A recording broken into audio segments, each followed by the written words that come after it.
ប្រៀបសួរបងប្អូនអរគ្នាថ្ងៃនេះនាងខ្ញុំសូមបង្ហាញជូនបងប្អូនពីរបៀបធ្វើស៊ុបតៅហ៊ូគ្រឿងសមុទ្រតាមបែបកូរ៉េចាជាដំបូងនោះគឺយើងហាន់ដើមខ្ទឹមធំនេះចាជាចំណិតតូចៗបាទនឹងមកចានឹងល្ពៅវែងចាយើងកាត់វាតូចៗបាទនឹងមក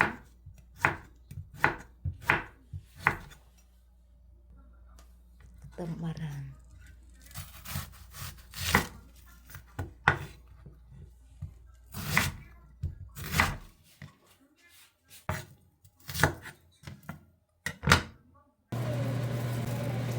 ទៀតគឺយើងដាំឆ្នាំងយើងឲ្យក្តៅរួចដាក់ប្រេងឆាមួយស្លាបព្រាចូល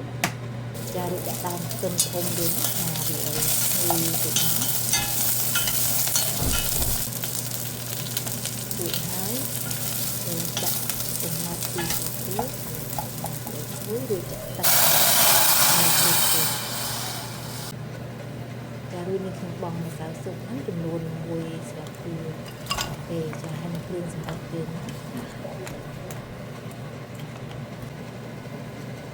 ទឹកស៊ីអ៊ីវ1ស្លាបព្រានិងទឹកត្រី2ស្លាបព្រា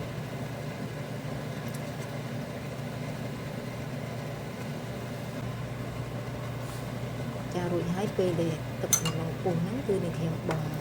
ទៅចិញ្ច្រាំ1ស្លាបព្រារួចបង់បន្លែទៅចូលមានទៅវិញហើយទៅបារាំងទៅយើងចាហើយតៅហ៊ូវែងចាកូរ៉េគេហៅថាស៊ុំចាយើង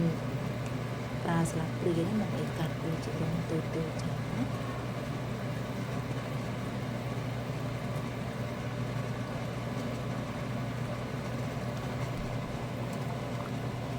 ចារួចនេះខ្ញុំដាក់ពុំឡំចំនួន1គ្រាប់ចូល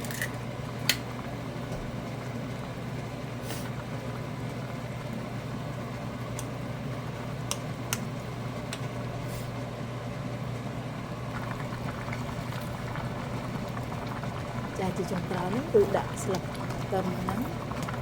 ខ្ទឹមឲ្យរៀងទៅរួចចាសូមអរគុណជួយតាមដានវីដេអូរបស់ខ្ញុំ